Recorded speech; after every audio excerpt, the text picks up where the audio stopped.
Now, the World Bank Conference on Land and Poverty this week is putting special emphasis on women and property rights, particularly land rights. Delegates at the conference argue that gender equality is key to achieving the Sustainable Development Goals.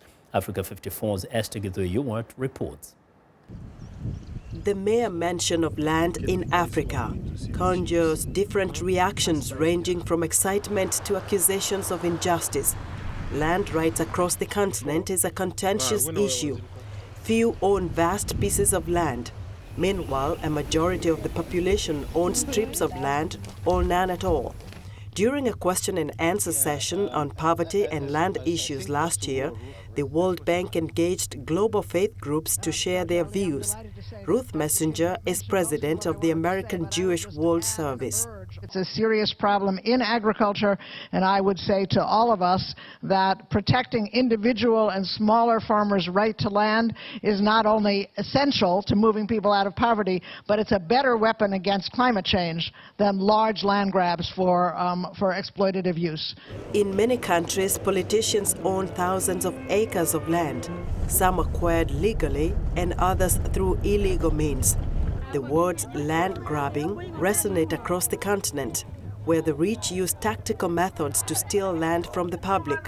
Mohammed Ashamawi is president of Islamic Relief Worldwide. Africa is not poor, but there are reasons for why poverty is happening. One of them is, for example, corruption.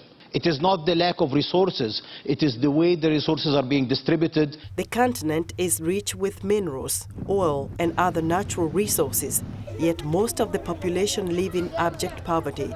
Women who till the land have none to call their own. This is largely so due to cultural barriers that deny women ownership of property in patriarchal societies. Jim Yong Kim, president of the World Bank Group. I think that the moral imperative to end poverty is something we can agree on. But what we also have to talk about is what's the best way to get there. You know, we're for smallholder farmers, we're against land grabs.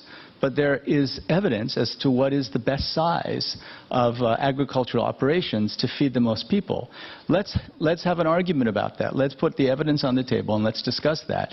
Let's talk about how to build dams, for example, that provide clean energy for many years while having the least possible impact on the people who live near the rivers. Many in Africa are still struggling to get access to clean water, energy, proper transportation of goods and services, or even maximize on agricultural productivity. We have to look at the issue of land tenure and land rights. We have to look at the power of resettling people not in places where they are shunted aside, but in places where there are new sustainable development opportunities for them. Land and poverty remain a source of conflict among communities and families that can spill over beyond the borders of a country. Reformers hope that the current conference at the World Bank will help charter the way forward. Esther Githui-Ewart, VOA News, Washington.